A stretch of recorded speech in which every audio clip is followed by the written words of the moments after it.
Hey everybody, Burgundy Pyre back at it again. Today, I'm going to be showing you what I believe to be the best dexterity invasion weapon coming from the DLC. And I think in the game, obviously that's personal preference. Um, but this weapon, Rakshasha's Great Katana, just it has so many different tools.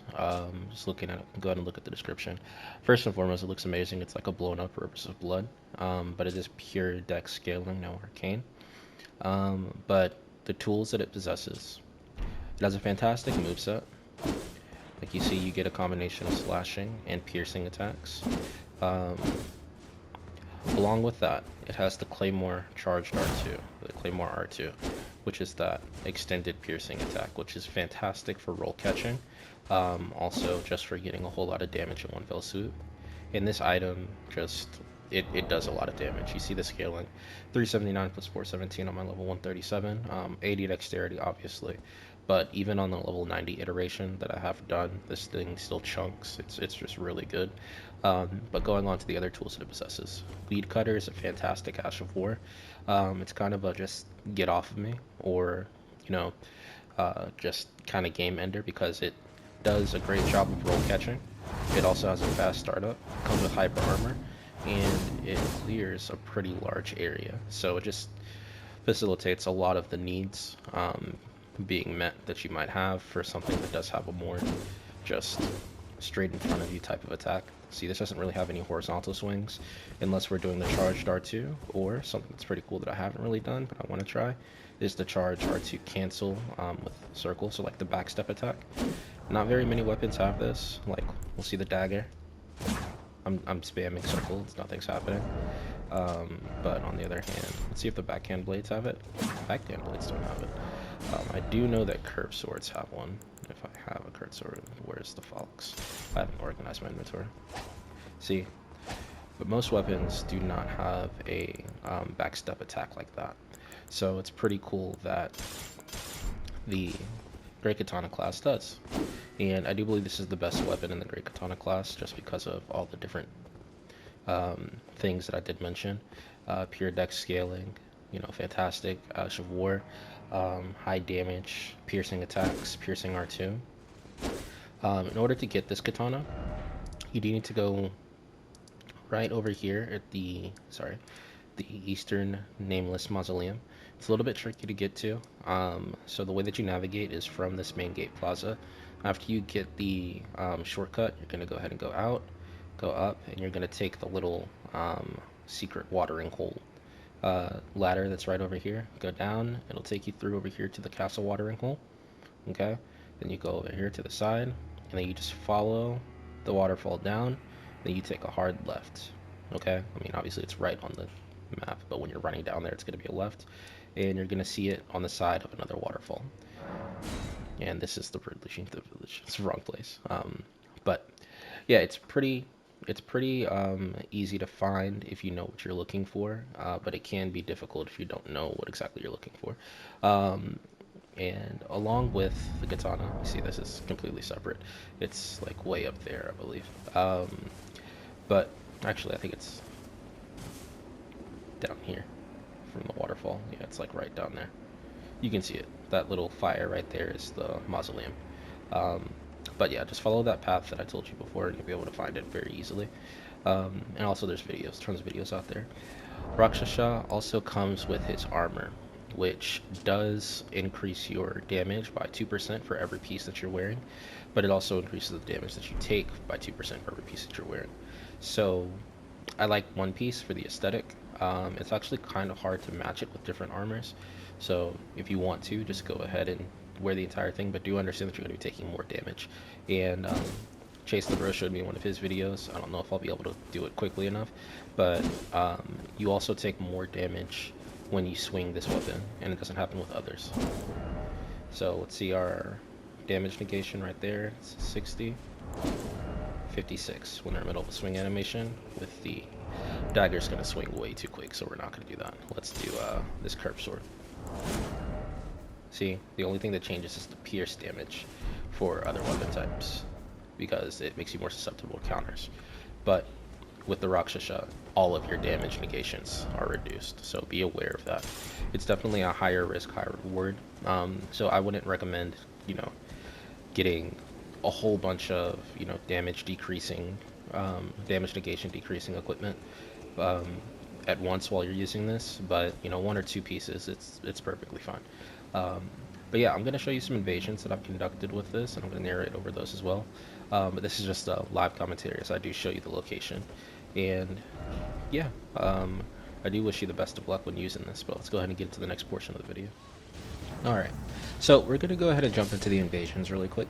One thing that I do want to say is that my approach to invasions has changed a little bit. I've decided to, instead of resisting, just going ahead and taking the lessons from my betters when it comes to PvP invasions, most specifically. By those, I mean, the ilk of G9, Stilovsky, Chase the Bro, those guys that just never lose for the most part. I've been invading at level 90 for a while now. I know some other videos on the channel are like the 200 range, but just away from the meta in order to just try different things. But I do want to get closer to the meta levels, so around the 125 to, I believe, like 168 ish range. Probably most commonly around the 137 or right at 137 will be my builds from now on. I'll still have a couple in those other ranges, but yeah. So one of the reasons why I want to emulate those that are better is very obvious, because they're better, right? I want to increase my win rate and utilizing, gosh, that was quite the stutter, utilizing some of the tactics that have made them successful, I think will help me quite a bit, because I do truly believe that this weapon is probably the best dexterity invasion weapon in the game. And even if that's not objectively true, subjectively, this is the one that I perform the best with most consistently, just because of all the tools that I mentioned previously, and the high damage that it does deal at pretty much any level. But yeah, going back to the tactics. So one thing that, well, there's actually quite a few tactics that are employed that I don't really use to the best success, generally speaking, that I'm going to try to adopt. Those things, just going down the list, things like menu swapping. I'm not the most efficient with that. Swapping out talismans for things like healing, the Crimson Seed talisman, the different armor that you can equip to increase the amount that you heal every time that you heal. The two fingers heirloom in order to get buffs, most specifically bestial vitality, things like that. Just more complex maneuvers. Using the jars to more effectiveness, using different types of jars, and most importantly, I think the thing that gave me the most success, and you might see me trying to do it in this clip right here, is just being more patient and utilizing feints more frequently when you are in an invasion setting. Because one thing that really triggered this change for me was invading somebody who was a bonfire duelist, which is really, really annoying. And they just kept on doing that little stutter, stop and go thing that I find oh so annoying. I do think that of the three names that I mentioned previously, Chase the Bro is the only one that consistently does that. But the way that he does it, it doesn't seem as annoying when you're, witnessing the hero do it as opposed to your competitor. So I've decided to try to employ that. It's going to take some doing, right? It's not just going to immediately, be the best thing ever. But it has paid dividends for me, because it does force me to be more patient, and it forces my opponents to be a little bit more wary. So you're going to see that little bit of a change in my gameplay going forward. But yeah, so that was a pretty successful invasion. My win rate has increased. Generally speaking, my win rate has also been pretty good, probably around 70 to 80%. But that was at level 90, right? And unless you're going against overleveled phantoms and you're pretty competent in PvP, you're probably going to win most of your level 90 invasions. But I wanted to, honestly, it's not even for a competitive reason. I just wanted to be able to have completed builds, because at level 90 you're always sacrificing something, and like going against overleveled phantoms when you're sacrificing something at the level 90 cap, it's not very much fun. And just one of the most fun dynamics of the game, and PvP specifically for me, is build creation, and level 90 just limits that a little bit too much. Not to mean that you can't do anything, because you can definitely, build around any weapon at level 90, except for maybe Sword of Night and Flame, and Renala's or Rolana's weapons. Just those things that require a whole bunch of stat investment. But for the most part, you can build for pretty much anything at level 90 and still get enough vigor. But the problem is that it's so limiting that you can really only build for one category of weapons. Like, you can't use all the dexterity weapons at level 90 to great effectiveness, but at level 137, you definitely can, right? You can't use the great bows to the best effectiveness if you also want to do other things, and you can't, or you can use all the weapons effectively, but then you're not going to be able to get enough armor, and your health's going to be really low. So I just wanted to be able to, just have a completed build. So kind of bit the bullet and decided that we're going to have to go ahead and level up. But yeah, so you're just witnessing these invasions, and you're just going to see throughout all the different tools that the Rakshasha's Great Katana has. I might swap to other weapons, but it would be far and few between. I was trying to focus on the Great Katana for this set of invasions. Going forward, I'm probably going to just do another 3 or 4 videos on the other best dexterity invasion weapons, and then transition to the other classes, or build types, I guess would be a little bit more appropriate to say. But yeah, so definitely recommend, and I need to upgrade my equipment. I'm still using plus 20 stuff because I leveled this character up from level 90 to level 137 really quickly. So I do need to level up all of my equipment. But yeah, you're just going to be able to see just the strength of this weapon, because it is really good. And I think that these 2 clips, like this one and the previous one, where I'm going up against casters, is more of an endorsement of the tactic of making sure that you're being, not always just running straight ahead. You're being a little bit more conservative in your approaches, and you're picking your moments a little bit better. Because with casters, if you're just being super aggressive, if one of them clips you, it's pretty much over, because it's really easy to wombo combo. And it just gives you the ability to pick your dodges more effectively, and you're going to get yourself more backstabs and stuff. Because I got way more backstabs in this session than I did ever previously, and it's just interesting to see all the different opportunities that you miss out on when you're just constantly going 1,000 miles and running, right? So I definitely recommend having a more tempered approach, and if you can't do it naturally, doing what I've been doing, just implementing that little stutter step. It helped me do that, because it just forces you to do it, because you're just constantly stopping. And it's also really good for your stamina management, because you're not sprinting all the time. If you'll notice, like, I'll be, very close to getting hit quite frequently. I'm not to say I never get hit, because obviously you're saying this, I get hit a lot, right? But I'll be very close to getting hit frequently, but I don't, because I'm able to outspace it more effectively, because I'm not out of stamina, or I'm not just spamming my rolls or whatever. I'm controlling the pace much more. And that's what gives you an advantage in an invasion, is being able to control the pace and the space. So doing that, ouch, doing that is definitely very important. And not being too greedy. It's just like a boss fight. If you're too greedy with a boss, it's going to punish you and kill you. Even if you do know the moveset, right? Even if you know that you're quote-unquote better than your opponents in an invasion. If you're being greedy, then you're just going to give up the opportunities that you would otherwise have had to finish somebody off, just by being a little bit more patient and picking your shots a little bit better. This is a close one right here.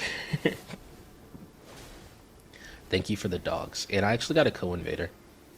I think that co-invaders will be more frequent at level 137, but I wouldn't, expect them, just because FromSoft did not design this game with Invader. I'm not going to say Invader fun, because it's very fun, obviously. Otherwise, nobody would do it. But Invader success in mind, because in my opinion, the Invader is meant to be an inconvenience more so than the victor in most of their encounters. But yeah, this clip, I actually sent this clip that we're about to witness over to Ouroboros for his top 10 invasions of the week. I do hope to win it, and I'm going to be submitting clips for that more frequently. I say win it, but just to place, obviously. I don't know if it will, but I did enjoy this invasion because it was looking not so great, and then it ended quite fantastically. So I'm just going to be quiet and let you just absorb that for a little bit.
Yeah, I was really impressed with myself on that one. Claws of Night plus casting plus Rivers of Blood.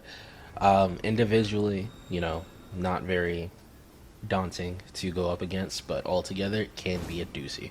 Um, and the way that it finished was just perfect. So I definitely enjoyed that one. Here it's a kind of shades of the same.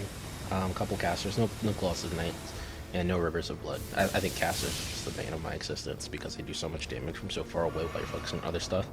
Um, but yeah, this entire session just went really, really well. Um, and I hope that the future sessions do as well.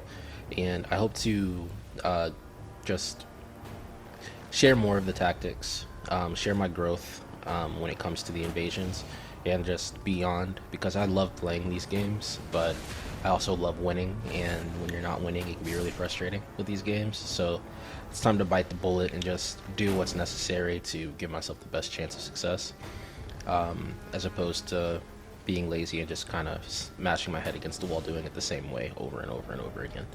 But it's a lot of fun. It's a lot of fun, and implementing new tactics is going to be challenging, but I do expect it to be quite rewarding as well. Um, Another thing that I don't think that I mentioned is the environment. It's absolutely paramount, and G9 is the one that I would credit with, verbalizing that. Um, Utilizing the environment for your advantage, or to your advantage rather, in an invasion is absolutely just, it's a necessity, because you can set up ambushes, you can protect yourself from unnecessary damage, especially in the case of casters. You can get spacing, right? Like, there's just so many different things that making sure that you're aware of the environment surroundings and being able to utilize it is important. And obviously the enemies are important too, but a lot of the time you're going to run into gankers that have killed all the enemies, so you don't want to rely on that, but the surroundings are always going to be there. So just familiarizing yourself with the maps and knowing where your out is, just always having a avenue of retreat is going to be important. So yeah, and keeping a calm head. I know it doesn't look like I'm being calm right here because I'm just spamming roll, but actually timing the rolls to be able to avoid the attacks that you know are coming at you with latency and just the individual kits that the opposition does have in their possession, it will help you quite a bit. And keeping your calm so that you can actually finish somebody off with a roll catch, as opposed to just spamming them down and letting them get away with spamming roll away from you. So yeah, this invasion is not long for this world. They rarely are when the host is left by themselves and they don't just immediately start running away. So I do respect and appreciate this host for not just running away. I don't know if it's for lack of ability because it's closed off by the Misbegotten, but the bonfire is behind him, so he could have just done that and potentially ran all the way to the boss. I don't know if I would have let him get that far, especially with my great bow and all the drops that are around here. But yeah, it's it's over with. And it generally is when we get ourselves in this position. But I will say that when it comes to invasions, and I think I've said this before, it is important to make sure that you do have 1v1 capabilities, because an invasion is very different from a 1v1. And speaking of 1v1, here's a quick little duel session that I dropped into, I guess. Because one of the most annoying feelings is clearing out, 2, 3, 4, 5, 6 assisters. God, I hope never 6. But clearing out that number of assisters, phantoms, hunters, and whatnot, and then losing a 1v1 with the host because, you just have tactics for dealing with large groups. So just polishing your skills with that and making sure that you have something available to you. Honestly, the thrusting swords, if you want, just having one of those in your back pocket with Bloodhound Step would be probably a pretty consistent way to make sure that you're winning those. So if you are having difficulty, maybe putting something like that in your kit would be beneficial. Because it is a completely different engagement when they are, wary of you and you alone, and you're wary of them and them alone. So just making sure that you have that available to you. But yeah, you're going to see me missing opportunities and everything, and also mistiming at certain instances just by trying to be more patient and doing the stutter steps more frequently. But I do think that overall, and I think the footage speaks for itself. Like, it's not the prettiest thing in the world. It's not the most just guns blazing approach, but it's enjoyable to get the victories, and it's a lot of fun just manipulating the encounters to the way that you want to. So this is the last invasion. It's the last minute of the video. I'm gonna go ahead and check out here. But if you have watched this far, I do greatly appreciate it. And I know that I've had some consistency. Wow, words are so difficult. Some consistency issues with the channel so far. But I do plan on just increasing my upload rate and just doing that more frequently. So anybody that is watching, I do appreciate it very much, and I hope to see you around here soon. And you can plan on seeing me more frequently going forward. But with that, please like, comment, subscribe if you haven't already, and look forward to more videos in the future. This is going to be a bit of a mini series. It's going to be more of a macro once I start doing more. But yeah, y'all have a fantastic rest of your day. Burgundy Pyre out. Thanks for watching. Bye.